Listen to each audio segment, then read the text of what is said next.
Thank you. So my normal kind of wireless mic system that I use, of course, is not working. So you get my old school headset tonight, but that audio comes in good. So I'm really glad to hear that. Okay, so thank you everybody for hanging in there while I was working on troubleshooting all of those issues. And thank you all for sharing your time with us tonight to talk about this important topic. I'm going to go ahead and try to get my screen to work now. It seems like technology has not been my friend today, so we will see. All right, so to start off, I just wanted I'll introduce myself in a little bit, but this program is being brought to you by Cornell Cooperative Extension, Southwest New York Dairy, Livestock, and Field Crops Program. We're a partnership between Erie, Chautauqua, Cattaraugus, Allegany, and Steuben County Cornell Cooperative Extension Associations, as well as Cornell University.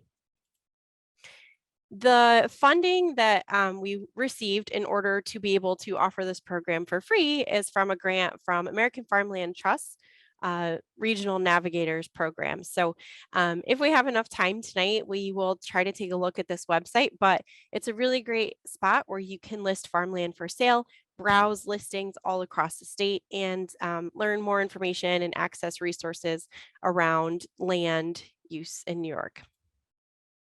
And then at the end of this presentation, you will have a follow-up survey kind of pop up, and we would love to get any and all feedback that you might have for this presentation and for any additional programs that you would like to see in the future.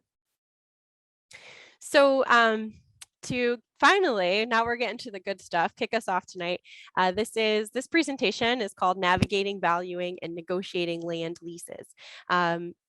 We will wrap up. I'll keep an eye on the time so we can wrap up on time here tonight at 8:30. And as a reminder, we are recording this workshop. So we will be sharing this recording out to everybody that's registered, as well as a copy of the slides and any and all resources that we talk about. So for those of you who don't already know me, my name is Katelyn Walley-Stoll, and I'm the Farm Business Management Specialist and Team Leader with that Southwest New York Dairy, Livestock, and Field Crops team we talked about. I primarily work with commercial dairy, livestock, and field crops producers, and primarily within that 5-county region, but I'm a part of our larger network of regional team specialists all across the state tapped into Cornell University and Cornell Cooperative Extension. If you have any questions or concerns following this presentation, please feel free to give me a call or a text at this number or send me an email. And if I'm out of your area, you can still feel free to reach out to me and I'll connect you with the person that is within your area. So, and then just a little bit of a disclaimer, this information is for educational and reference use only. A land lease is a legally binding document, so please don't use this information as a substitute for sound legal counsel. All of this information that I'm here presenting is based on my best information and my experiences, and as well as research-based up-to-date recommendations, but changes occur constantly and human errors are always possible. And then some Zoom housekeeping. Because we have a bit of a large group tonight, we're going to mute everybody and everybody does not have video access or options. We're going to be using the Q&A box. If you have any questions along the way, there's a little box at the bottom of your screen that looks like this. It's got 2 little bubbles that you can drop your questions in. And if you see that somebody's already asked a question that you're really interested in, you can actually upvote it so it shows up first on my screen. If you have any comments or questions or something that you want to share directly with me, you can use the chat box and you can select just send to host and I'll be the only one that sees that. And if you would like to turn on closed captioning, there is an option to do that. You'll have to go toggle down to your bottom options screen and you should be able to find that. All right, we're going to go through the learning objectives and then I'll take a quick break because I see I've got some stuff coming in on the chat. So tonight we're going to talk about the considerations of a land lease, the basic requirements of a written land lease, introduce you to some resources for developing a lease, talking about how do you go ahead and determine a fair lease price, And when we're having these conversations, what's the best way to negotiate leases and preserve communication for both parties? So we are focusing on land leases. That would be renting or leasing land for agricultural purposes. There's also lease options available for crops, for animals, for buildings, equipment. And while we're not specifically focusing on those tonight, the principles are all still really similar. So even though we're focusing on land leases, if you are interested in some type of a whole farm rental or lease agreement, these principles are still going to be relatively similar. And then kind of the final caveat that I will introduce tonight too. You're going to hear me use the term lease and rent interchangeably, and that's okay. So, for the purposes of this discussion, we're going to treat leases and rents exactly the same. Typically, rents are shorter term. So, these would be month to month agreements, whereas leases are longer term with a minimum length of a year. Most of the time, when we're talking about land, it really is that year to year agreement or multi year agreements. Even if you're making payments monthly on something, it still is a long term agreement. So that's why we focus on lease, but lease and rent, you kind of get used interchangeably in my experience and in this region. Okay, so just checking. Oh, yeah. Beverly asked, was the website New York Farmland or should it be New York Farmland? And it should absolutely be New York Farmland. So I'm going to write myself a note right now so I remember to go back through and change that when I send out everybody's copy of the slides. Thank you for catching that. Okay, so let's jump right in. And again, as a reminder, please feel free to drop any questions that you might have in that Q&A box or in the chat box, and I will address them as we go along. So feel free to pop those questions in there whenever you have them. So if you've been to any of my presentations before, you know that I always start with why bother. And the reason that I start with why bother is because, a lot of times you come to these presentations and people who are a lot smarter than me tell you this is what you need to do without really explaining, like, why does it matter? Why do I need to do this new thing? Or why should I worry about XYZ?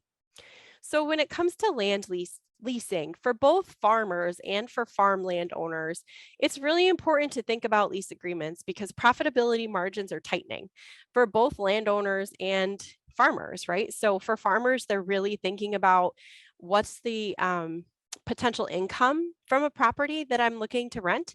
And for landowners, there's different options now for leasing your land or getting passive income off of land that you might own. We're also seeing with the continued kind of impacts of the COVID crisis, land prices are continuing to rise. So people are moving away from cities and suburbs and they are connecting to their rural roots. And we're seeing our local land, rural land, farmland prices all rise.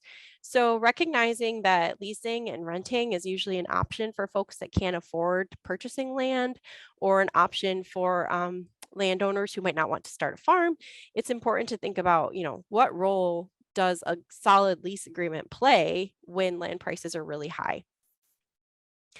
And because we live in the great state of New York and we are in the era of everybody sues everybody, handshake deals are even more risky than they ever have been.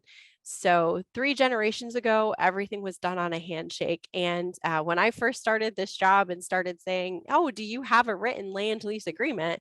I got looked at like I had 3 heads. But as we'll talk about here in a little bit, having a written lease agreement is so important right now with our current legal climate that's out there.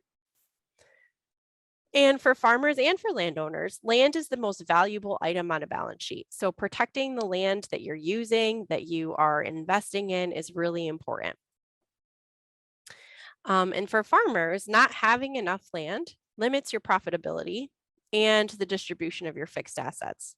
So for a farm that might have, 100 cows, let's say, if they own a small amount of land, then they're distributing all of those assets that come along with raising those 100 cows amongst a small amount of land.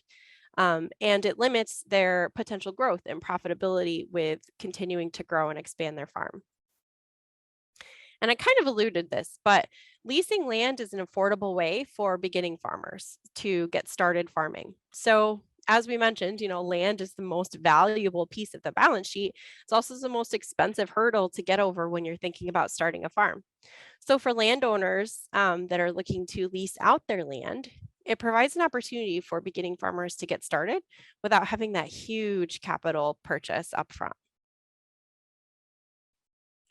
Okay.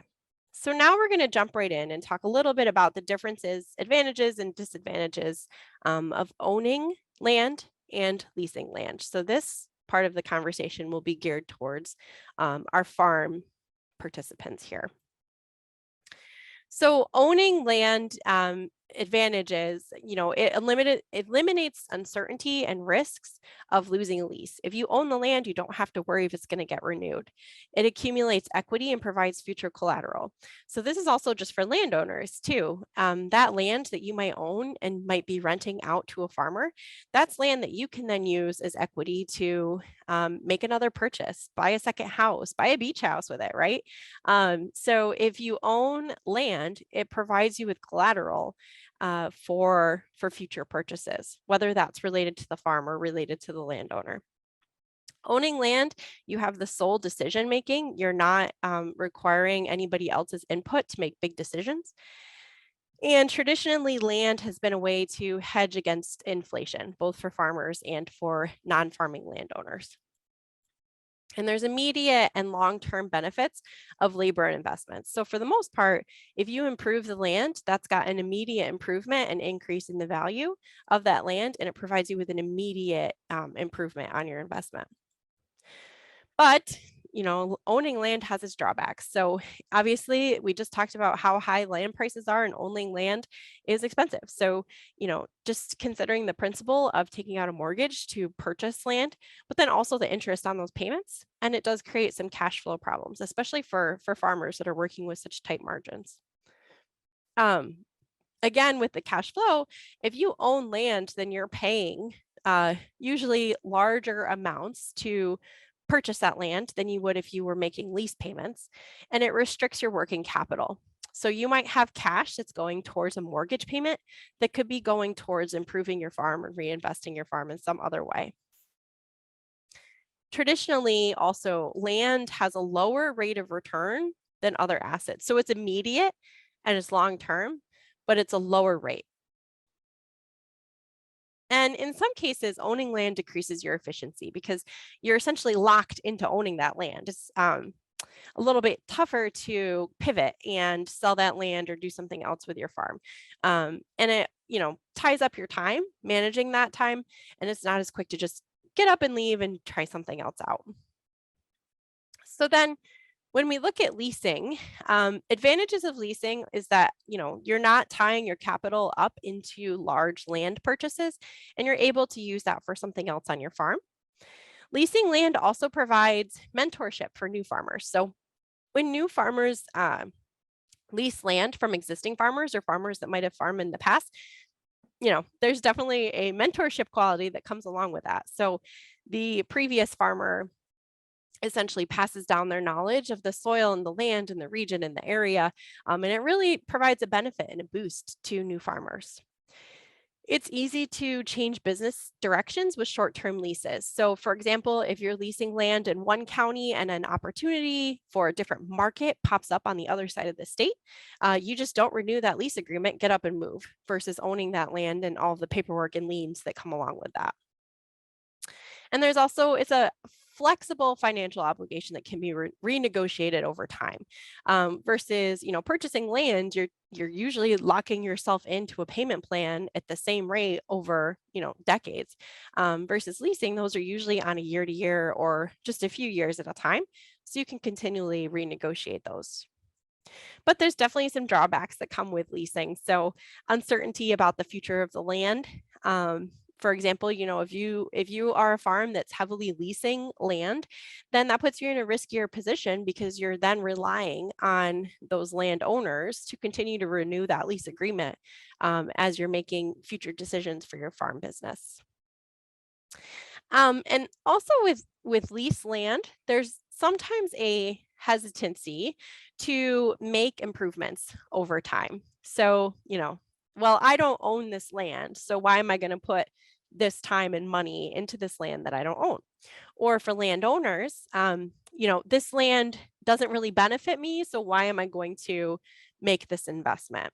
So it's not always the case, but sometimes leased land tends to have a lower quality when looking at long-term improvements that could be made. And finally, when you're leasing land, you're not able to make long-term equity gains. And it's a variable asset, which limits your borrowing capacity. So it's not something that you own. So it's not something that you're able to borrow from or to build equity on. Okay, let me just take one peek in the chat. Carlton says, yep, that's the reason I haven't started any orchards yet. Exactly right? Like it's really hard to find motivation to improve somebody else's land. And for the landowner, if a farmer comes to you and says, hey, I need you to restone this driveway because it's, affecting my ability to get my equipment in. It's like, well, I'm not trying to get equipment in there. So it's tough to find motivation when it's leased land. Okay, so now we're going to move on to talking about written lease agreements, why they're important, and what types of information we should be including in those.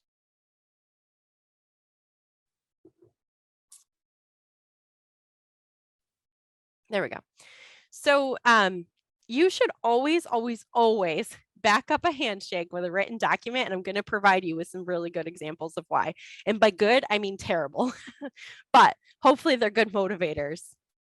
We're going to talk about those key considerations to include in the agreement, and I'm going to give you guys some links and ideas for resources for developing an agreement. You don't have to do it all by yourself. So why you need a lease agreement, a written lease agreement. Most traditional agriculturally oriented lease agreements, either between farmer to farmer or landowner to farmer, are done on a handshake deal. That's the culture of our industry. That's the way things have always been done. And that's kind of our status quo that we're working with right now. However, in this agreement, absolutely nobody is protected. The landowner is not protected, the farmer is not protected, and it doesn't suit either party. If the worst case situation should happen, there can be negative financial implications for both sides, for both the landowner and for the farmer. And you can still put in a written lease. So a lot of times what I hear is, well, I have this handshake agreement. I don't want to change it. It's been working really well. We're just going to leave it the way that it is. But you can still put in a written lease agreement, even if you're currently working off of a handshake, and better late than never in this situation. So if you're listening to this presentation and you're like, I've already got these handshake agreements and they're working really well for me, hopefully I'll be able to talk you into putting together a better late than never written agreement. So this slide is filled with just a couple of anecdotes. I have adjusted them so they preserve anonymity and don't identify the people that I was working with. But these are all specific situations, that phone calls or conversations that I've had right in our region. So this isn't something that's on a case study out in the Midwest. These are calls that I've gotten. So, in this example, the farmer was renting land, and the landowner rented it out to somebody else the next season without letting the farmer know. And that farmer had already paid to reseed it back to grass. But because there wasn't a written agreement in place, the landowner didn't understand that, that farmer was making investments for the next season. And because that written agreement wasn't in place, the farmer didn't have any pathways to have a conversation with that landowner or to receive some type of payback for that investment that the farmer had made. So in this one, this is from a landowner. So the farmer that the landowner was renting to tilled the land to plant corn, and the landowner thought that it was going to stay as pasture. And the landowner was actually planning to host a wedding on that pasture that summer. Goes out one day and the farmer had already tilled it up to plant the corn. But from the farmer's perspective, the farmer was doing what they thought was right for that land by tilling it and planting it back to corn. So this is something that could have been spelled out in a written lease agreement.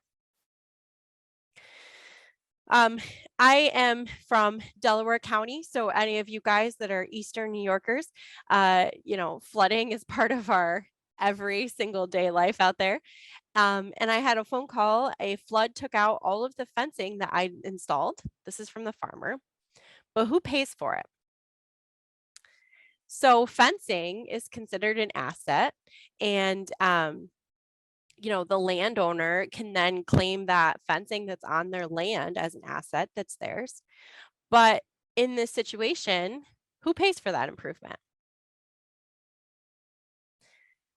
Here's another one. This is from a landowner. My home insurance policy increased because of the added farm use. I need to see what else I can do, but I don't have any written records to give to my insurance provider. So most insurance providers, this isn't an issue, but some homeowners insurance providers and policies don't allow for commercial business production on your homeowner policy or on the land or the home that it's insuring. So in this situation, the landowner got a phone call from their insurance company and said, hey, just so you know, we're increasing your policy because we saw that you are farming on it. And because there wasn't a written agreement for the landowner to show that that wasn't their farm, it was a lease, here's my paperwork, they were kind of at a loss. And then this is the last one. And hopefully after this, you'll be convinced. So this is from a farmer. I thought that I would be able to make my rent payment after harvest. So after they had gotten paid or at least harvested the crop. But now the landowner wants it at the beginning of every year, which, might not seem like a big deal from the beginning, but this was a very large farm and this was a very large parcel of land. So that rent that was due was a big chunk of cash. And it was tough to try to come up with that cash at the beginning of the year. And because there wasn't a written lease agreement where this discussion was made, it was really tough to try to figure out, this doesn't work for my farm and for my farm's cash flow. And the landowner didn't necessarily understand why it didn't either. But having a written lease agreement and going through that process, that would have come up in conversation. Okay. So now that I've hopefully convinced you to put a written lease agreement in place, let's talk about the basic considerations for a lease agreement. And again, leases are legally binding documents, and they should always, especially on larger properties or longer term property leases, they should be reviewed by sound legal counsel. And the resources that I'm going to provide you with will give you some more information about written considerations. But what I did want to present here for a little bit was just kind of an outline of these are the bare minimums of what should be included in a written lease agreement. So we'll start with the easy stuff. You should clearly say who the landowner and renters are, their business names, their contact information, including their physical address and their mailing address. And there's an interesting question that comes up is who's renting that land? So if a landowner owns the land and they're renting it out to a neighboring farmer, who is renting the land? Is it the farmer as a person, or is it the farmer's farm business? Also, if you, for example, have land that's part of a trust and you're a member of that trust, who's renting that land out? Is it you, or is it the trust that's renting that out? So these are kind of some questions to consider and make sure you're spelling out very clearly in your written lease agreement. And then at the end of the process, just make sure that both the landowner and the operator signed it. I've had a couple of instances where people went through the process to get the lease agreement written up, and then it just kind of sat on people's kitchen tables, right, until there was a problem. Went back and it wasn't signed. So at that point, it's not a legally binding document. And then kind of spelling out, or at least thinking about the type of agreement. So there's two different types of land agreements: cash rent versus crop share. Crop share agreements are more common out in the Midwest and some of our larger crop agricultural states than they are here in New York State. I can tell you that, I don't remember ever seeing a crop share agreement in our area. That doesn't mean that they don't exist, but it does mean that they're not as common. Crop share means that the landowner and the farmer that's renting the land share in the profits of whatever comes off of that land. So it might be something where, whatever the sale of the oats are off of this land that I'm renting from you, I, farmer, am going to keep 80%. But instead of paying you a lease payment that's set, I'm going to give you 20% of the income from the sale of these oats. In New York State, we tend to see primarily cash rents. Cash rent agreements are, you're going to use this land for a year and you're going to pay me X number of dollars per acre for that use.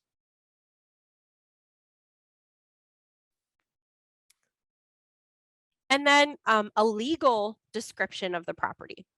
So where is the land located? What's the tax parcel number? And what's the boundaries of the land that's being rented? And are there any off-limit areas of the leased land? So for example, if you're looking to rent land out that's part of the same tax parcel, but that tax parcel includes the field and your home, an off-limit area in that agreement is going to be your home.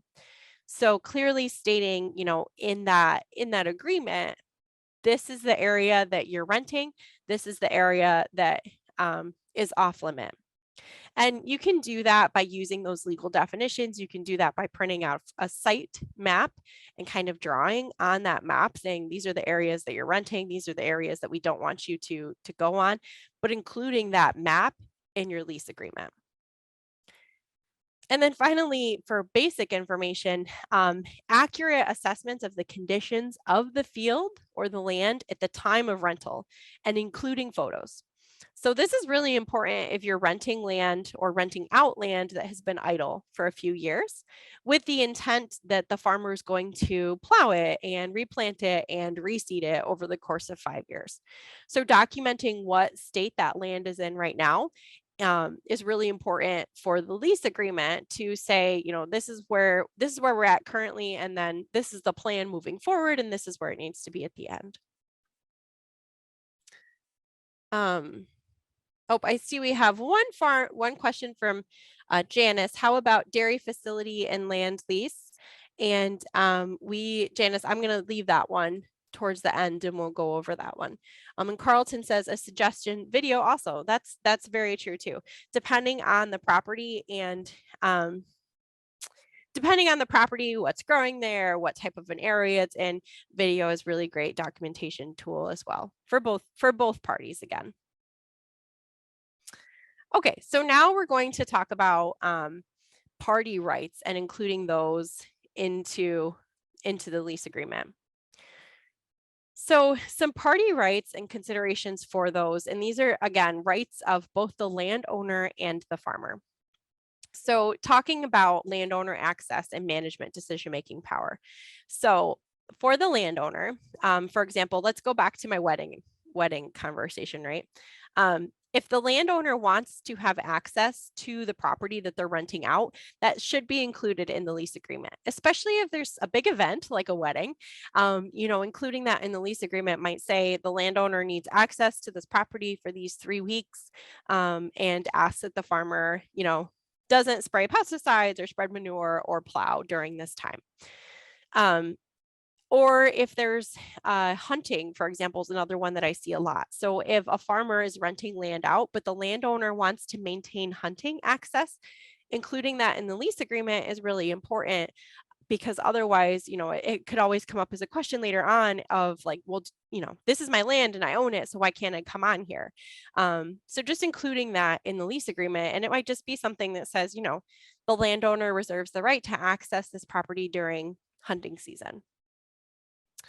And then also talking about at what level of decision making does the landowner need to be involved? So For example, if you're renting out idle land and you're a farm owner, in your head, you're going to have the idea of, okay, I'm going to go out, I'm going to till it, I'm going to spread lime, I'm going to plant, I'm going to spread fertilizer, and then I'm going to harvest, and then I'm going to put a cover crop on, for example. So most of those decisions you're going to talk about at the time of making the lease, and it's probably not anything the landowner needs to be involved in. But what about the next season? You decide that you need to go in and put some tiling down. You need to restone the driveway. You need to dig a ditch down the middle of the field because it's so stinking wet. At what level does the landowner need to be involved? And this varies from farm to farm, from landowner to landowner. Some landowners, it is what it is. You take care of this. We trust you. Other times, landowners want to be involved in those decisions. They want to have a conversation about fertilizer inputs because they understand soil fertility and they want to make sure that we're headed in the right direction. They want to have a conversation about infrastructure improvements. So just talking about at what point do we need to bring everybody to the table for these conversations? Physical property access, we kind of just talked about. So, again, thinking about what areas are actually being rented out, leased out, and when landowners might want to preserve access to those areas.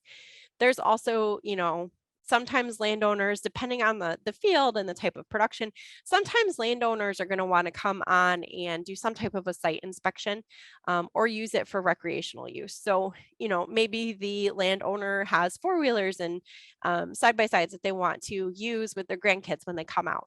Well, okay, let's have a conversation about that so that you're not running your side-by-side over a new area that might have just been reseeded. Talking about right-of-ways is really important too. So if you have a field where the right-of-way, might also be a personal home driveway, how are we going to, keep dust down or keep large equipment from driving through around to little kids? And just talking about, where's the best point of access for the farmer to enter the field? And then in some cases, if you as a landowner feel really strongly about days of prohibited work, so you don't want the farmer working on Sundays, you don't want the farmer there for the week of a wedding that you might be having or some type of a holiday get together, that's absolutely within your rights as a landowner to include in that lease agreement, but you should have that conversation and make sure that that's written out in that lease agreement. If there's any zoning concerns or agricultural district designations or any other local restrictions, those should be written down in the lease. And we kind of have already talked about this, but if there's any unique or seasonal schedules of use, so hunting season versus crop season versus snowmobile season, that's all okay, but make sure those are in the lease. So for example, most of the time, a farm is leasing the land for a year and the landowner is leasing that land out for the year, but that farmer might only be actually using that land for 4 months of the year. So talking about, okay, you're going to lease this land for 5 years, but during these months, we want to have access to hunt on that, for example. But then in other situations, and this is kind of just one more thing to add to the pot to think about. If the farmer is leasing full access to that land, can the farmer sublease out hunting rights? And there's no right answer, and it just depends on each situation. Okay, I'm going to turn to just check a couple of chats that have come in. Yes, Angela had asked, will you discuss lease to own agreements? I will add it to the list, and if we have enough time, we will bring that up. And then Beverly, would you still do the assessment with photos if there's been a gentleman agreement in place for years? And my answer is yes. So it's never too late to go out and take a few pictures, Beverly, to just document where you're at and to get that written lease in place. And it doesn't have to be a picture of every single blade of grass either, right? And it really just depends on each situation. But if you are talking about long-term lease agreements where the expectation is that the land is returned to a certain state at some point, then having your starting point picture can be important. Okay. All right.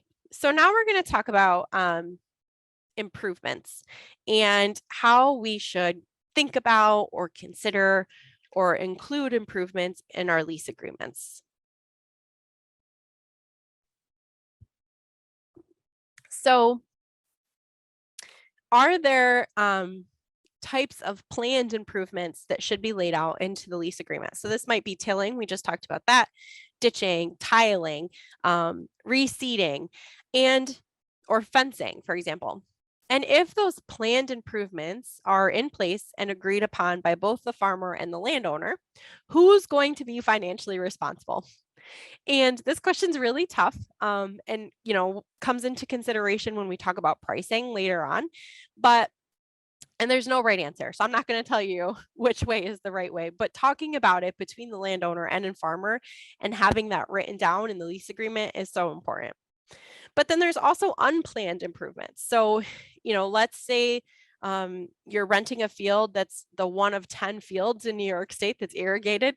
What happens if the well that's on that field goes bad, right? So most of the time that's not something that we plan on, but if that happens, who's going to pay for that? Who is financially responsible? If we are renting out property that comes with high tensile fencing already installed and a flood comes and knocks it down, who's financially responsible for replacing that fencing? Soil improvements. So if you have strong feelings, either farmer or the landowner, about liming, fertilizing, or incorporating organic matter, include that into the lease agreement. That could be something like, before you fertilize on this land, just double check with the landowner wants you to check or have a conversation. Maybe the landowner has some expectations about improving organic matter over time, and this is the plan to do that. And here's, we're going to write this out in this lease agreement.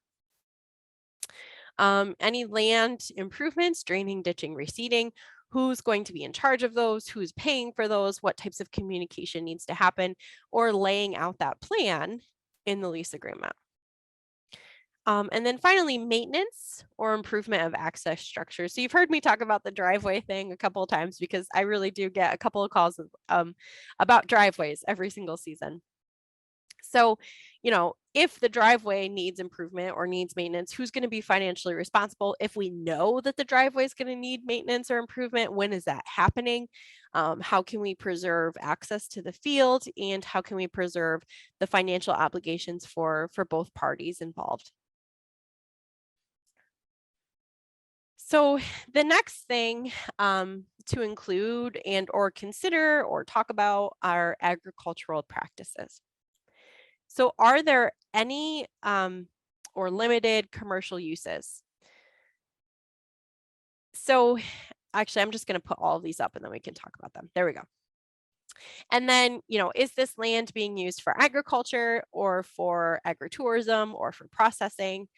Agricultural practices that we're expecting, prohibited practices that we want to talk about, or specific standards of weed or disease control. So the reason I'm throwing all of these up here at the same time is that because it really does vary, farmer to farmer, landowner to landowner. So some landowners really want to be involved. They want to talk about cover crops and their expectations for cover crops. They want to talk about their expectations for no-till. They absolutely want the land to stay certified organic. Other landowners say, we trust you. Like, here's the lease agreement. If something bad happens, come get us. But other than that, take care of this land and you do you. So these really all just kind of depend on the landowner and the farmer.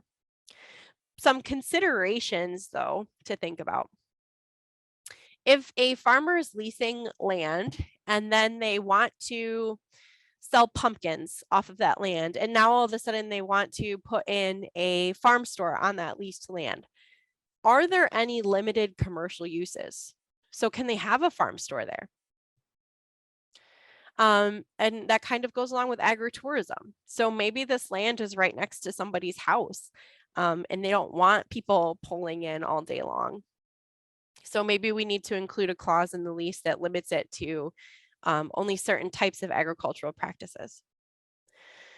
Maybe the landowner wants to prohibit certain chemicals or pesticides, or limit manure applications to only certain times during the season, and that's all within the landowner's rights.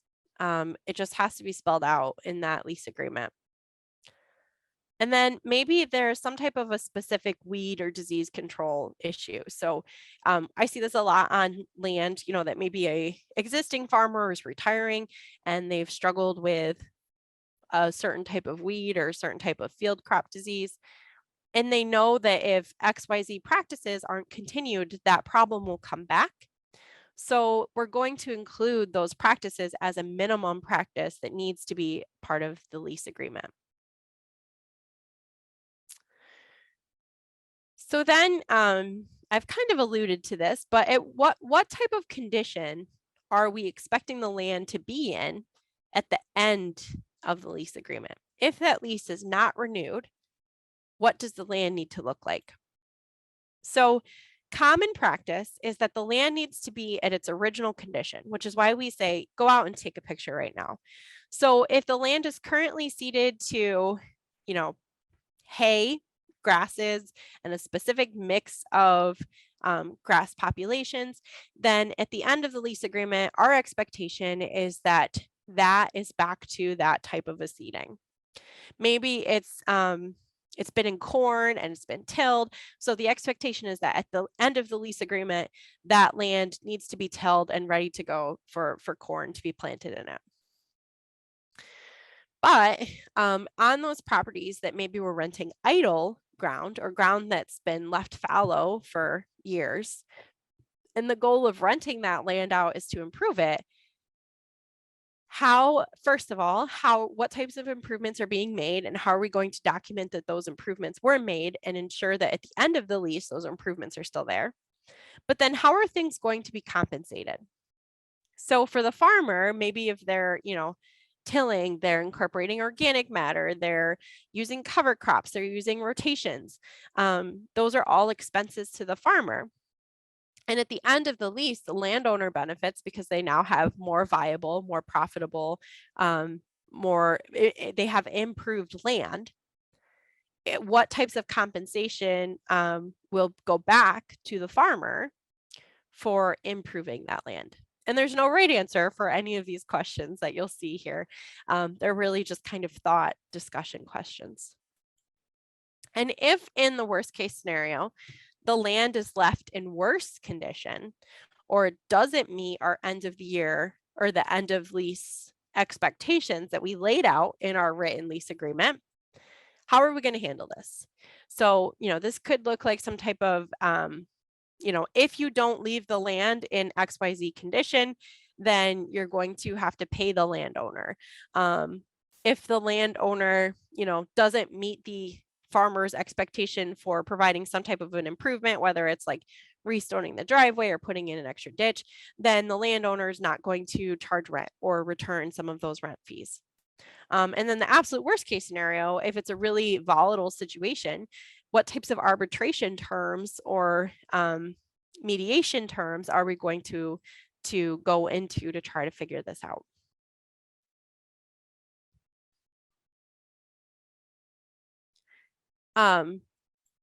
So then we're going to talk about payment terms, and I'm looking at the questions that are coming in, so I'm not ignoring them. I promise you. We will circle back to a couple of these things. So when thinking about payment terms, including these in a written lease are absolutely essential.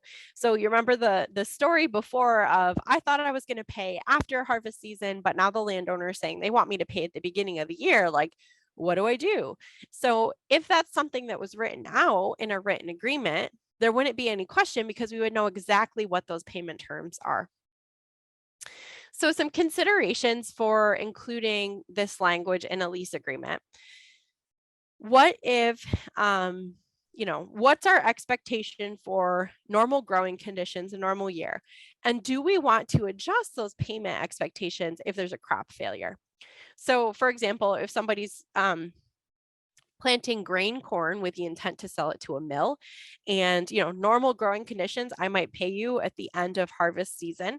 But if there's a crop failure because of drought or disease or pest, are we going to have some type of, leniency with late payments or lieu of payments? Or maybe it doesn't matter. Maybe we're treating this the same regardless of what happens.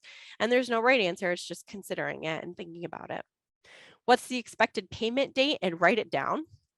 What's the type of payment? So is it going to be cash, check, quarter of a beef cow? All of those are valid payment methods. Just make sure they're written down in your lease. Any bartered services. So sometimes farmers will, plow out the driveway of the landowner during the winter time in exchange for renting the field next door. And that's absolutely okay. That's a great lease agreement, but having that bartered service included in the payment terms is important. And will there be any type of reimbursements for improvements? And what's that process look like? Do I need to get, permission ahead of time if I need to restone the driveway? And how will I be reimbursed for that? Will it be within a certain number of days? Will it be taken off of my total lease payment for next year? What would that payment look like? And are there any late payment fees?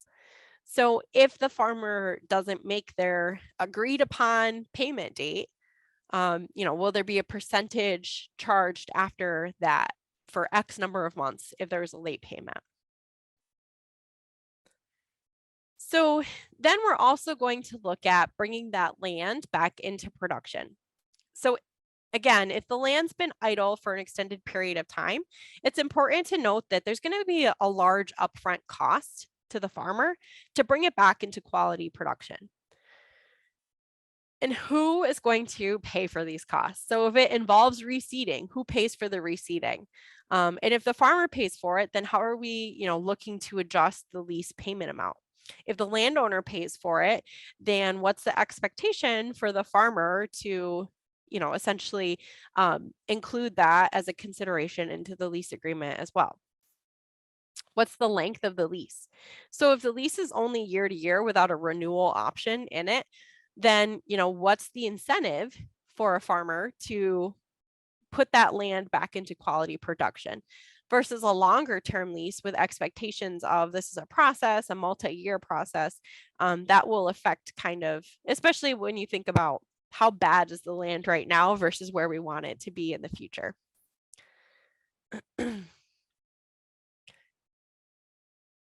And we're wrapping up on our consideration. So I apologize because this is the longest section of tonight's presentation, and this will all be in the slides that you're going to get to. So then we're also going to look at the length of the agreement and the renewal process.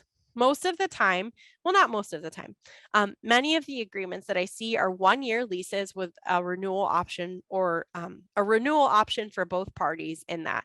So it's assumed that lease will renew.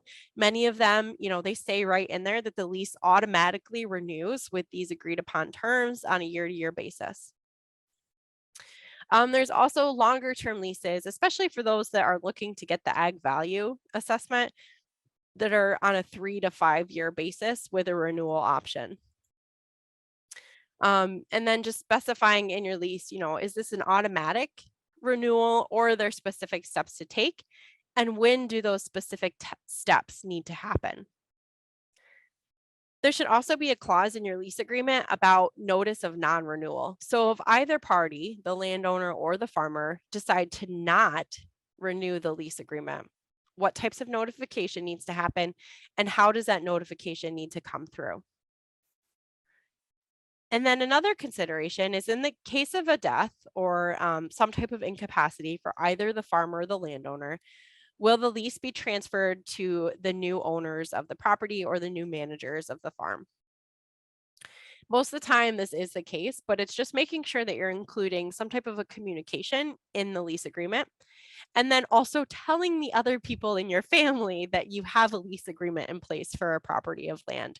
Or for a farmer, that you tell the members of your farm team that that property is leased from this person and this is the contact. So some type of continuity from both the landowner and the farmer's perspective, and communication about the lease agreements. And then one other consideration is including some type of right of first refusal. So for a landowner, they might, depending upon the family situation and, succession planning and things like that. Usually farmers negotiate in a first right of refusal for in their lease agreement. So for example, if the landowner decides to sell the land, then the farmer has the first right to purchase that land at a fair market value or an agreed upon value. This is really helpful for the farmer. For example, if a landowner, I see this sometimes, the landowner owns land, kids aren't necessarily interested in it.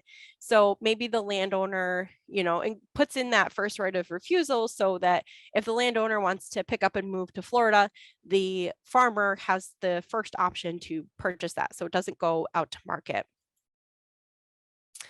And then considerations for what happens if our lease is terminated early. So what types of actions would trigger an early termination by both the owner and the operator? And what are the operator's rights? So the farmer, what are the farmer's rights if the property is transferred, foreclosed, or condemned during the lease season or the growing season? So, this depends on the situation. So this is why it's really good to have legal counsel review your lease. You could put something in the lease and it might not fly out here in the real world. So what happens if the landowner, the property's foreclosed? Does the farmer still have access to that land? It depends, right? What happens if the landowner decides to get up and move and they sell the property to new owners? Is that lease transferred to the new owners? And then wrapping up on our considerations, thinking about insurance is important. And nobody likes talking about insurance, but it's still important. As a landowner, if you are renting land out to a farmer, let your home insurance company know and make sure there isn't going to be any kickbacks or policy increases. Sometimes they'll also require documentation of the lease, for example. For the farmer, if you're renting land or leasing land, let your farm owner's policy know that you're leasing that land, so it's included on your farm policy if it's needed. For the most part, the owner pays the insurance on land and buildings because that's part of the homeowner's policy.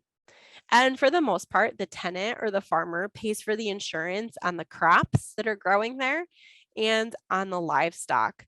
Also, the equipment is kind of where I see it too. So, especially if you're renting land that's quite a ways away, letting your farm owner's policy know that that's the situation, that you'll be traveling on the road with your equipment to get to that land. It's just really important to have these communications up front so that then, should the worst happen, you don't end up in a situation where they're not covering you because it didn't happen on the land that you told them you were operating your farm on. And usually there's for liability insurance, sometimes it works out that you get a certificate of insurance for both the landowner and for the farmer and provide that certificate to everybody's respective insurance companies so that everyone's aware of which policies are covering which. And then talking about taxes, usually it's the landowner's responsibility to pay for the property taxes, but if that's not the case, that needs to be spelled out. The reason being is that in New York State, we have something called the ag value assessment, and a written lease agreement is one way to obtain the ag value assessment, which I'll explain in just one second. And if, these considerations aren't included in that written lease agreement, there could be implications later on where you might have to pay back the property tax reduction that you received. So ag value assessment, for those of you who maybe this is a new term for you. For land that's being used for agricultural production in New York State, and there's certain minimum requirements that need to be there as far as acres of land and size of the farm, you're eligible to receive a property tax reduction for the land that's being used for agricultural use. So for a farmer, you own 100 acres, 90 of it is being used for farm production. Basically what happens is that, you take really good care of that land. It looks really nice. It's assessed at a higher property value. There's going to be an adjustment made to the property taxes that you pay in based on the soil types. And it's a long process, and this will be included in your follow-up resources. But the perk of it for a landowner, if you're a non-farmer landowner renting land out to a farmer who qualifies for ag value assessment, the land that you're renting to that farmer with a long-term written lease agreement is then eligible for that ag value assessment. So even though you're not a farmer, you could receive reduced property taxes on land that you own because you're renting it out to a qualified farmer. So if that's the situation, and you are planning to apply for that ag value assessment for that land, including that in the written lease agreement is important, because if that land is ever taken out of agricultural production, there are some kickback payments or fines that need to get paid for that. And then the topic that nobody wants to talk about: what happens if we have a disagreement? So including in your written lease agreement some type of discussion or clause about arbitration for disagreements, or what's the process if these two parties don't agree on a process, or don't agree on a payment, or don't agree on, how we left the land at the end of the lease.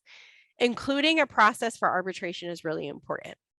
In New York State, we have an option for the New York State Agricultural Mediation Program, and this is what most people turn to if needed. And if you click on this link, once you get these slides, it'll share some more information about that.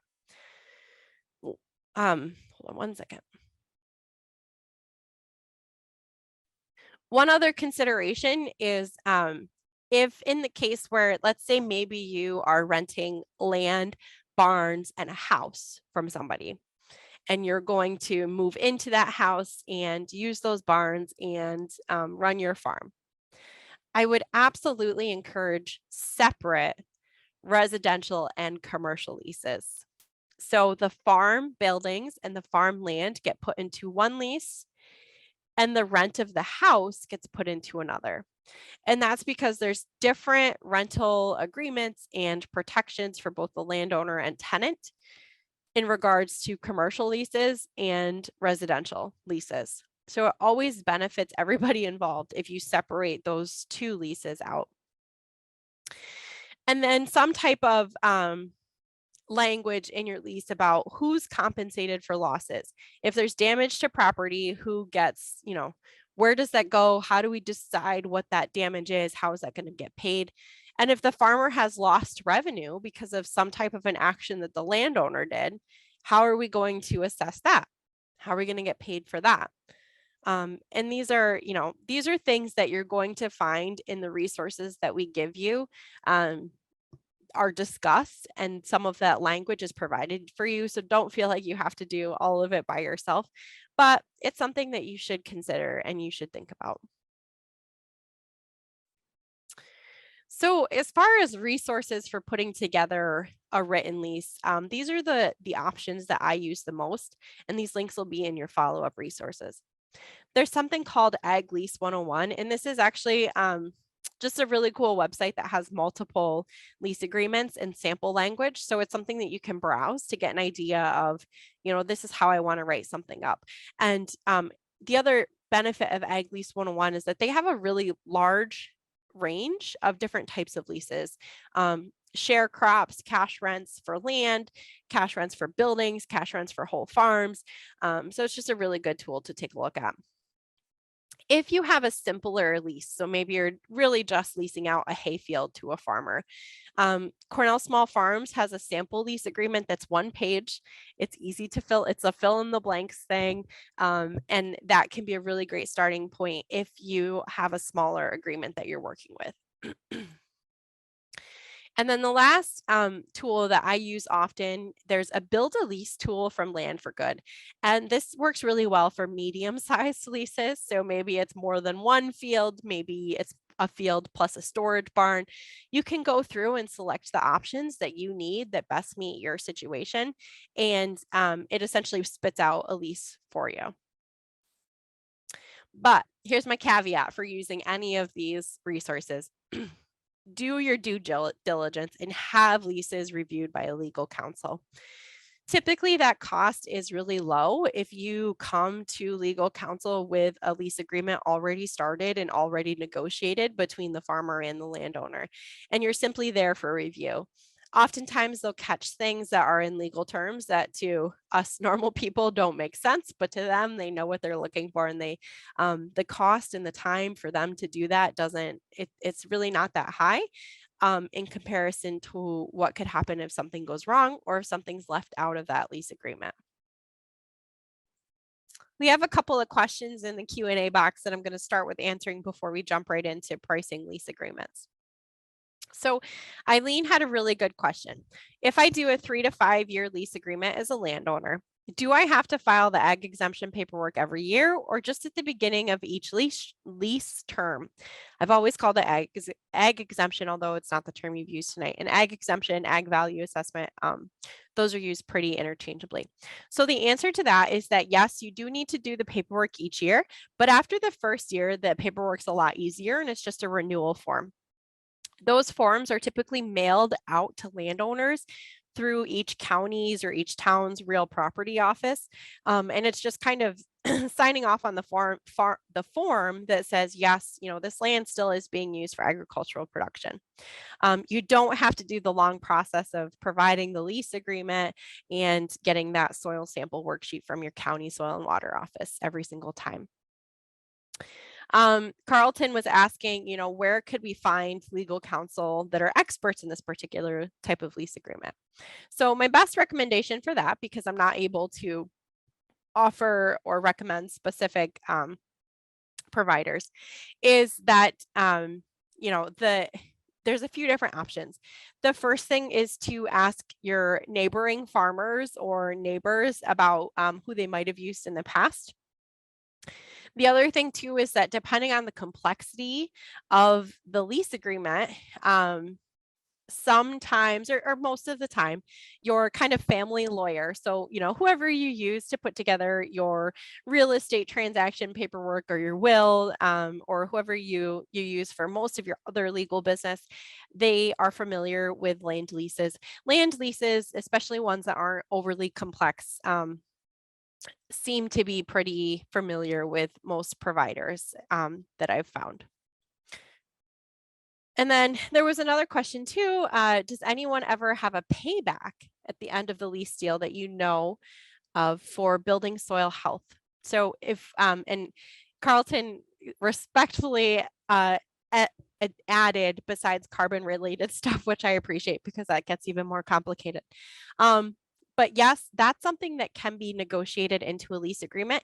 It might look like something, like a bonus, for example. So if you get the organic matter percentage of this field up 2%, then at the end of the lease agreement, I'll pay you back a portion, or I'll pay you back this, dollar amount.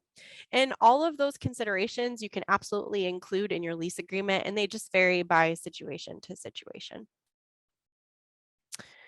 Okay. So now we are going to jump into talking about valuing lease agreements and negotiating lease agreements. And all of this information will be in your slides. So I'm going to talk about a couple of different options here, and I'm going to skip through 2 of them just because they are wordy and long, and you can all read them on your own. So when we think about valuing land lease agreements, cash rent agreements, the call that I get the most to my office is, How much do I rent out my hayfield for, right? What's the average rental rate? And unfortunately, it's not simple. And we're going to talk about why it's not as simple as just a number. When we're thinking about valuing agreements, we want to make sure that it's fair for both the landlord and the renter. And when we are trying to come up with the values, there's kind of two different options that we can use. One is market price and one is break-even analysis. And I'll show you examples of both of those.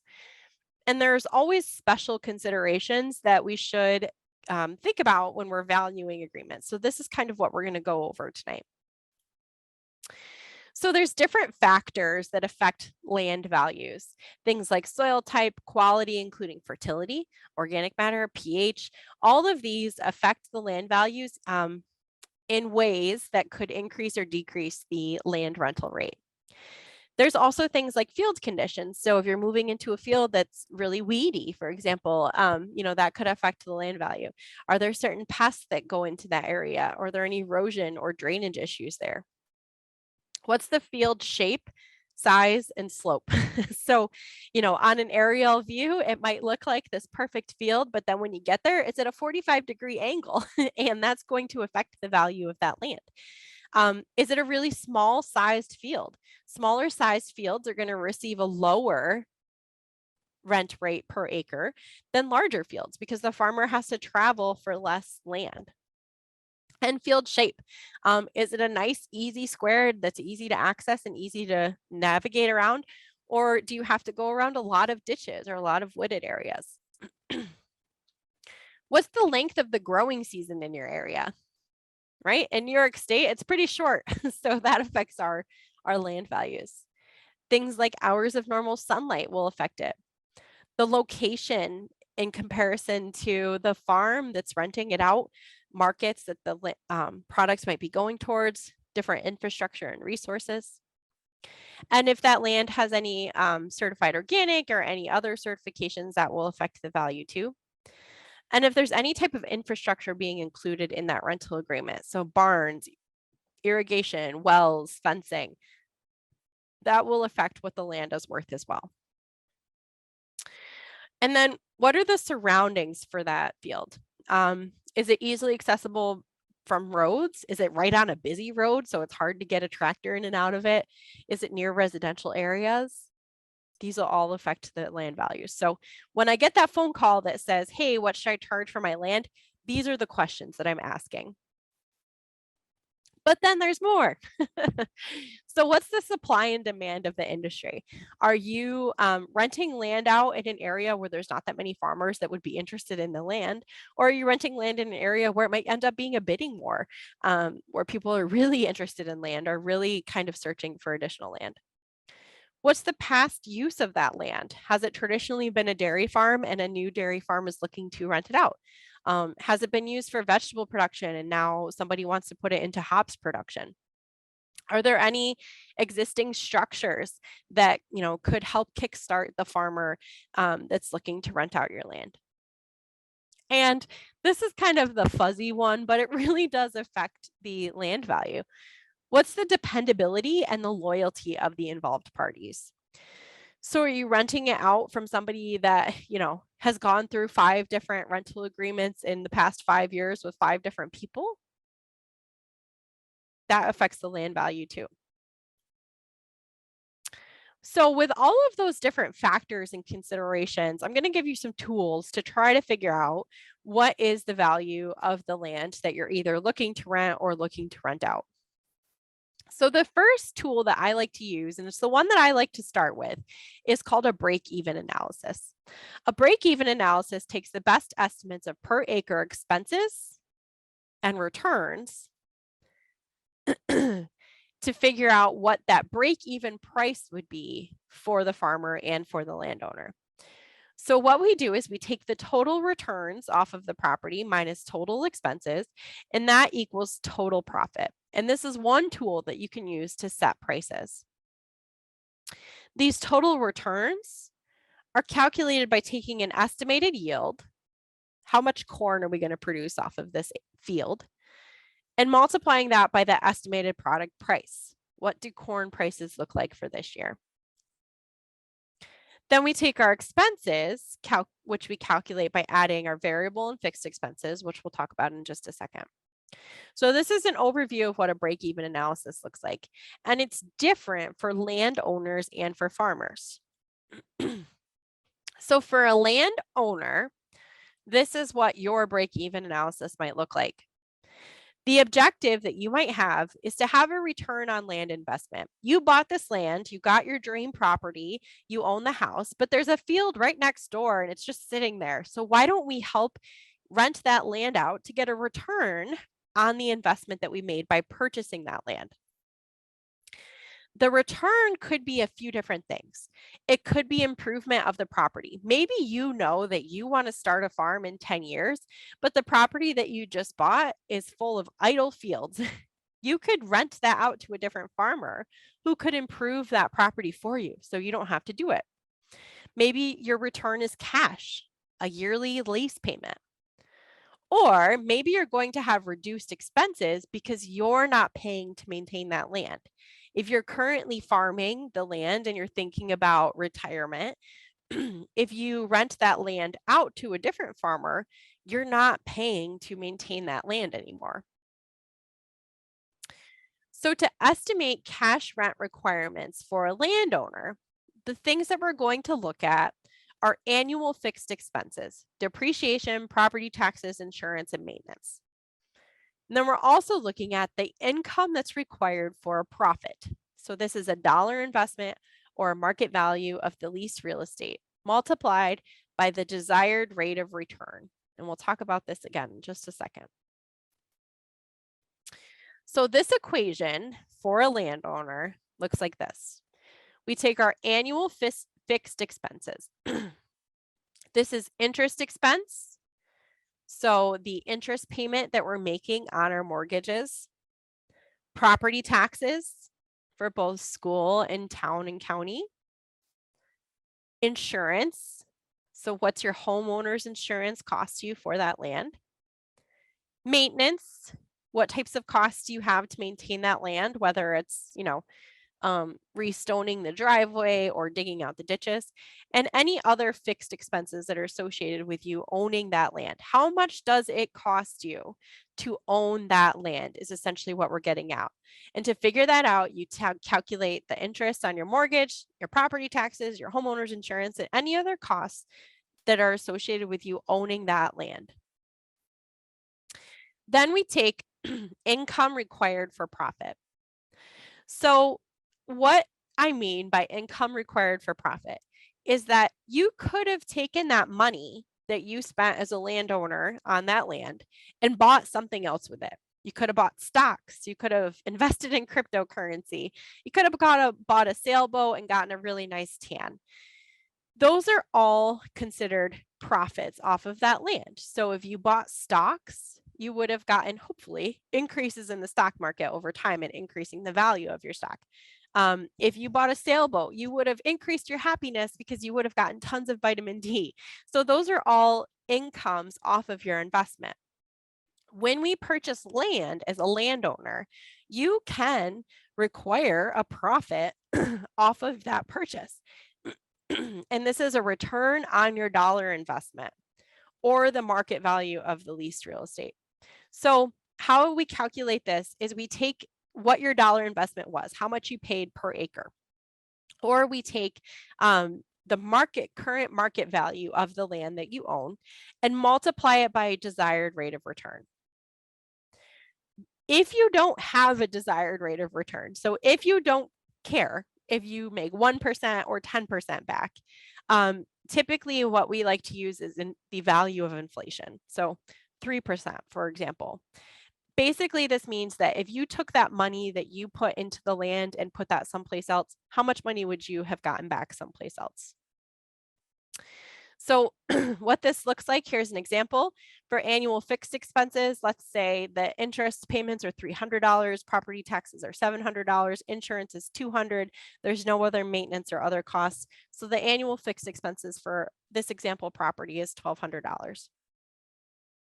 The income required for a profit, return on investment, the total dollar investment for this property was $48,000, We're going to multiply that by 3%, which is what we're counting as cost of living, for $1,440. So our profit that we're requiring plus our estimated expenses is $2,640 divided by 120 acres. So our break-even price as a landowner is $22 an acre. This means that in order to make a profit off of the land that we already own, we have to charge at least $22 an acre. Some other considerations when looking at this: are there reduced expenses if you rent this land out? So are your property taxes going to be reduced by the ag value assessment or ag exemption? Are there any real estate maintenance costs that the farmer is going to take on so you don't have to do it anymore? Or maybe part of your lease agreement is that the farmer is going to be snow plowing for you, so you're not paying somebody else to do that. And will the land value increase because it's getting used? And then again, when we're thinking about profit requirements, this is a really lofty term. So a lot of landowners that I work with, their profit requirements are 0%. They don't care if they're making a profit off of that land. They just want to make sure it's paying for itself. If you want to account for inflation, use the 3% number. If you were to put those dollars into the stock market or some other higher interest payment or higher interest paying type situation, use this 8% number. So these are all just kind of numbers that you can use. So now this is the break-even analysis for the farmer. And I'm not going to go through this one as much, but you're going to have this equation with you. So for the farmer, the objective is to have a return on labor investment. So if you were, selling a cash crop, it's going to be really easy to figure out what your payment price is going to be, because it's just whatever you sold that crop for. But if you're using this crop for livestock feed, it gets a little bit trickier because, for example, if you're a dairy farmer and you're renting land from a landowner, you're not selling that corn that you're harvesting off of that. You're feeding that to your cows and selling the milk. So it's a little bit more difficult, but we've got some resources and information for how to figure that out. When we do this renter's break-even analysis, we make a best estimate for per acre expenses and per acre returns. So we might not know what the exact numbers are, but we just kind of make our best guess on a per acre basis. To do the break-even analysis for a renter, we take the expected returns, how much money or what's the value of the crop that we're growing on that land. We subtract out the variable expenses per acre, the fixed expenses, and we get total returns minus expenses. Then we multiply that by the total acres, and we now have the total available for cash rent. So this is the profit, the money that we made off of this field that we can then use to pay rent. But we have to subtract out the value of our own labor and management, or if you've got other types of labor to manage that, basically it's paying your time. And that equals the maximum cash rent for total acres. So what does this look like? Expected returns is your average yield times the price received. Variable expenses are your growing expenses, seed, things like fuel and oil, shipping and transportation, hired labor. And as you can guess, you might not have the absolutely perfect expenses for these, but you can usually get a pretty good guess. Portion of fixed expenses. So taking, a portion of the machinery that you're the depreciation on the machinery you're using. And then for this profit, it's paying yourself. So as a farmer, you're not writing yourself a paycheck, but you're spending your time on this land. So this profit is what you would get your paycheck back to you essentially. So this is an example that we're not going to spend the time running through, but you've got it right here. So this is for a farmer. What does your break-even analysis look like? These are links for farmers to different budgets that give you some estimated costs if you're thinking about growing a crop that's new to you and you don't know what those costs might be. Okay, So now the other option for pricing, I always start with break-even analysis because that pays what it costs us to own that land or what it costs us to rent that land. But what most people focus on is market value-based pricing. So if we were renting out a field and we compare it to similar nearby fields and their rental prices, what does that look like? We can look at recently sold and purchased farmland. We can look at market pressure. So are there bidding wars versus no nearby farms? And one option that you can use if you're still stuck after kind of looking at what's going around us, there's this old rule of thumb. And that rule of thumb is that an annual lease agreement price is 2 to 3% of the land value. So you can use your appraisal from your original purchase, or you can have an independent appraisal done. The other option for market value-based pricing is the USDA's National Agricultural Statistics Service data. It's called NASS.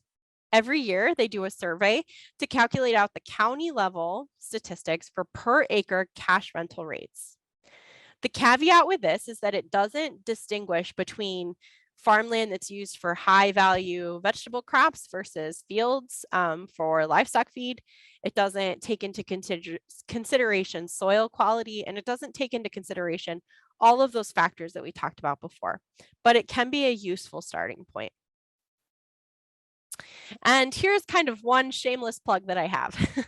So myself and a coworker and a team across the state were recently awarded a grant from New York Farm Viability to survey New York farm cash rental rates and custom service fees all across the state by region. So this is something that you're going to be hearing about more in a couple years.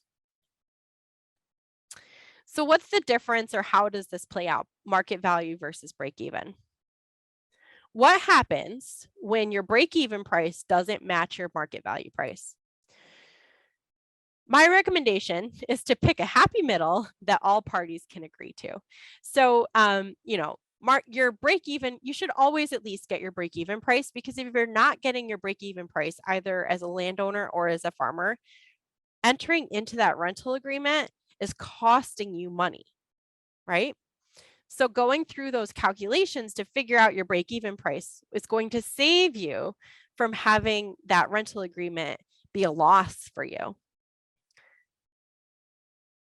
And so this is meant to be a little bit sarcastic, but hopefully you'll get a giggle out of it. This is a quick reminder about how math works. So if somebody calls me and says, hey, I have some land and I want to rent it out, how much should I rent it for? I might respond back with the range is between $0 and $100, because that's truly what it is. So if I pare this example down, let's say I have 10 lease agreements around me and they all range from $0 to $100. And here's where they all fall. If somebody calls me and says, hey, how much should I charge? There's a few different numbers that I look at. The middle of the range is $50. Right? So that's in between $0 and $100, but that doesn't make it the average. And if you look at this, nobody actually paid $50 for their per acre for their lease agreement. Then we could look at the average. So what's the average for our land? Average is when we take all of those dots together and divide them out, add them together, divide them out by 10, and we've got the average. The average is $35, I think, in this example. But if we look at what was the most common, the mode, it was actually $0. So more than one person was renting out their land for $0. And then we also might look at the median. So what's the middle value? And that's, I don't remember what it was, but that's $30. So all of these numbers, none of these match up. So there's really no clear answer. And then something other to consider is that we might have our average rental rate. But the way that we calculate averages is by taking all of these numbers together, adding them up, dividing them out. So you've got numbers that are below the average, and you've got numbers that are above the average. Very few of those numbers are actually the average. Most people think that their land is above average and they should get top dollar. But that's not how averages work. So in reality, we actually have land values all across the board that give us this average. So when somebody calls me and says, hey, what's the average rental rate? It's not as easy as just giving that number and assuming that that rental rate fits your situation, because it's this range of rental rates that matters. Okay, so we're going over time, but I'm going to spend 5 minutes talking about the actual negotiation of land agreements. And if you have to jump off, that's okay. You're going to get these slides in this recording, but we did get started late because of my aforementioned microphone issues. So I'm going to take liberties and keep going for another 5 minutes. These are some considerations when thinking about negotiating lease agreements. The reason that I bring this up is because most of our lease agreements relating to farmland are done within rural communities where there's lots of small towns and lots of talk. And negotiating agreements isn't something that's done in a boardroom with a bunch of people wearing suits and ties. They're done at the coffee shop. And if something goes right, that word gets spread. And if something goes wrong, that word gets spread. At the end of the day, a disagreement within a lease agreement or an early termination on bad terms is bad business for everybody. So that landowner is going to have a hard time renting land out again. That farmer is going to have a hard time renting land. And if your neighbor went through a bad situation as a farmer, you're going to think twice about renting land from anybody. As a landowner, you're going to think twice about renting land out. So if we have these disagreements, it affects the entire farming community and landowner community. So we want to take the time up front to negotiate fair agreements for everybody. In some cases, though, a quote unquote fair agreement is hard to come by. And sometimes you might have to walk away from an agreement or find somebody else to work with if you can't come to that fair agreement from the viewpoint of both parties. Having an agreeable lease in place at the beginning, spending time up front to have these conversations and write those conversations down, makes it easier to renew a solid lease later on or make smaller adjustments later on for a long-term relationship. So spending the time now to put together a fair and well-written lease will pay for itself later on. Hi, everybody. So unfortunately, we did have the blue screen of death, dreaded computer crash. So what had happened is my computer got a blue screen and said, you've experienced a fatal error and we're going to shut down now. So it shut down, restarted, did its thing. And then because I had already had the webinar started and was kicked out, the webinar just decided to close itself. So I wasn't able to reopen it. I do sincerely apologize for this because we kind of lost our opportunity for question and answers. So my plan right now is I'm going to go ahead and finish up the actual presentation that we'll be sharing out with everybody. And when I send out that email, I'll include a little blurb. If you have any questions that we weren't able to get to or anything that you wanted to ask, please feel free to email me those back, and I will compile all of the questions that I get and include those back out with everybody. So. Okay, so at this point, let's finish wrapping up our presentation here. So we were just talking about negotiating agreements and why a sensitive, fair negotiation is important for both parties and for long-term relationships. So now we're going to talk a little bit about some ideas for negotiation before, during, and after putting together a lease. So the biggest key that I find with land lease negotiations is really just that communication is key. Like you really can't over communicate in this situation. So, for the landowner, explaining what your experience and comfort level with agriculture is, what your goals are for the property and what you're looking to get out of a lease agreement, and questions that you have is really good.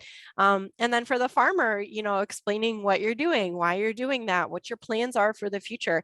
And if there's any concerns that arise, just bring them up now at the beginning, right? Rather than holding on to them throughout the process. Take the time to quote unquote educate. And I don't mean educate as like a derogatory term or a demeaning term by any means, but just sharing your experiences, sharing your goals, sharing your farming practices and your landowner requirements, just like we talked about. And this is a little bit of a joke, but it's really not. So cookies do go a long way, right? As humans, as community-based creatures, we do connect over food, and simple gestures like providing a plate of cookies, plowing out or pulling out a neighbor when you drive by, all of those things can make these negotiations go a lot smoother and just helps to connect the landowner and the renter as people. We're all people at the end of the day. And the reason that I spent that time before on going over what a break-even price is because knowing your break-even price and bringing that to the table can really help you have a solid conversation, as well as any research that you're able to do, looking at comparable rental rates that are nearby.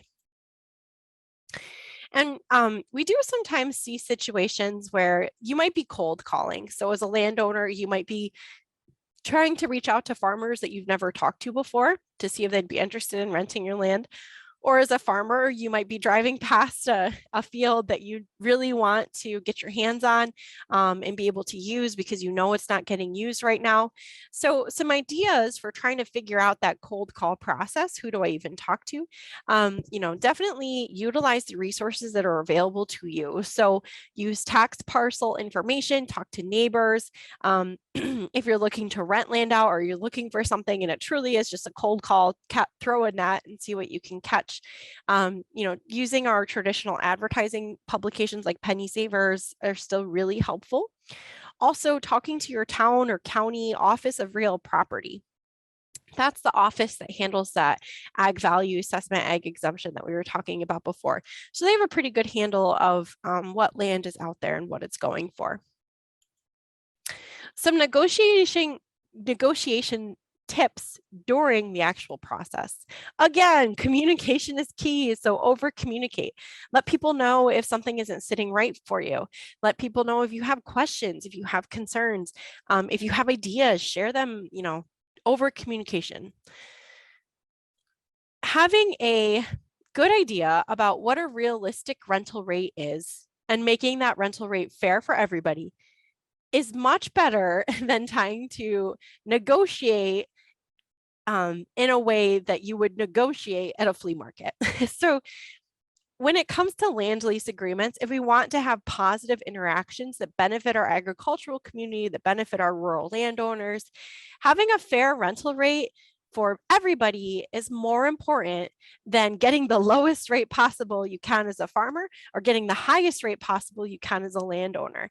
And that's kind of what I mean by flea market interactions. So, this is probably a little bit optimistic of me, but I think going into these conversations with assuming positive intent with everyone that you're interacting with is so important to make sure that we're benefiting our community as a whole, rather than trying to make out, the best out of the deal. Let's make a fair rental rate for everybody rather than having a winner and a loser.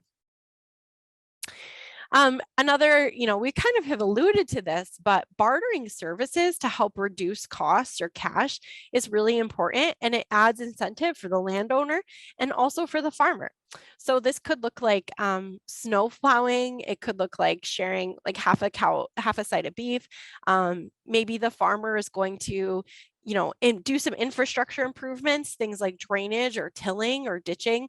But in exchange, they're going to have a low or no lease price or a cash price. So all of these are okay to do. And in some cases, they're, even encouraged as a way to help make the agreement fair for everyone involved. And then again, share your budget, share what your break-even analysis is, and be upfront about anticipated expenses. So, as a farmer, if you know it's going to cost you this number to put the fertilizer on that you need, tell the landowner that that's what you're looking at, because sometimes these prices you might not even know. And as the landowner, tell the farmer how much your property taxes are so they have a better idea of what type of price you're trying to get out of the property. And then bring in legal counsel as needed. If it's a really complex agreement, bring them in right at the beginning. If it's something that's a little bit simpler, the two parties can work together to come up with a written agreement that feels good and then take that to legal counsel. So it really does just depend on the situation. And what about negotiating afterwards? So you heard me say, at the beginning that having these strong negotiations and solid conversations up front makes for an easier long-term agreement. It's so much harder to negotiate anything after a contract is signed than, making sure that everybody's treated fairly from the very beginning. So again, communication is key. Once you have that agreement in place, don't let it get to the point where the only time you're talking to each other is once a year at your renewal, or not even talking then, and it just automatically renews. So check in, a few times over the season. If you are experiencing something that you have questions about or just doesn't feel right, bring it up sooner rather than later before it becomes something that's too big to handle on a one-on-one basis. I have seen in some lease agreements that there's set times to check in. That might be once a quarter, that might be before the season and after the season, it might be just during renewal. But, that check-in can just be stopping in, talking about how everything's going. And then another thing that goes a really long way is to give fair warning as needed. So for the farmer, if you're going to be out spraying pesticides to treat for a pest, if you know that it's harvest time and the weather's really sucked this year, so you're going to be out late, or if you're spreading manure and it's going to be around the holidays, you just want to check in, just communicate with the landowner and let them know when you're doing something that might be sensitive. And that proactive approach is going to build trust and build just some generally positive vibes between the two parties. And then for the landowner, if you know that you've got a wedding or a 4th of July party coming up, let the farmer know, and the farmer is going to do their best to respect your space, and let them know kind of what you're hoping that maybe you don't want them on the field these 2 days because you've got something going on. And then, at the end of the day, just be a good neighbor. So it's always, always, always easier to handle potential disagreements before they end up in mediation or arbitration. And it doesn't mean that, everything's rosy and perfect and that we can always handle disagreements up front, but it does mean that we should, try really hard to maintain positive relationships. Again, just some, written down information about the ag value assessment that we talked about. This is an important negotiation tool because it reduces the property taxes that a landowner pays, and it's a value that the farmer can bring. Landowners have to file this RP 305.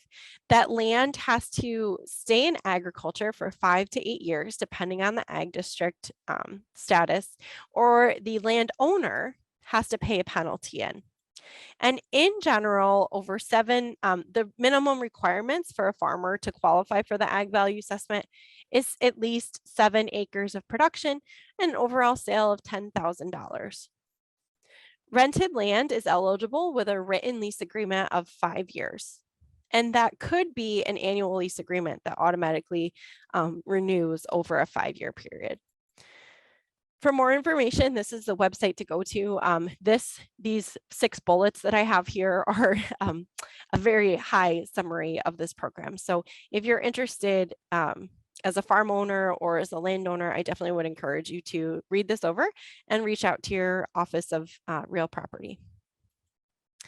So in conclusion, when developing a lease agreement, written agreements are key, and consider all of the things. So we went through, several slides of questions and considerations and things to think about when you're putting together a lease agreement. Determining a fair rental rate is so much more important than, making sure that you quote unquote win. And it's not as easy as Googling what's your average land rental rate, and that's what you use. So I definitely would encourage you to use the break-even analysis first, and then see how that matches up with market rates and find something that's happy in the middle. We also talked about negotiation tools. And the one thing that I hope you take away from that conversation is that communication is key. It really is everything when it comes to negotiating land lease agreements. That means communication before, during, and after the process, and communicating in a way that's friendly and fair to everybody involved. So thank you all for hanging in there in spite of all of our technology glitches. As mentioned, I'll be sharing out these slides with everybody and this recording and these resources and my contact information. So if you have any questions that we weren't able to get to because of our technology glitches, please feel free to email, text, or call, and we'll work through those together. So thank you all for your time tonight. And I wish you the best of luck with all of your land leases, your negotiations, and this upcoming growing season. Take care.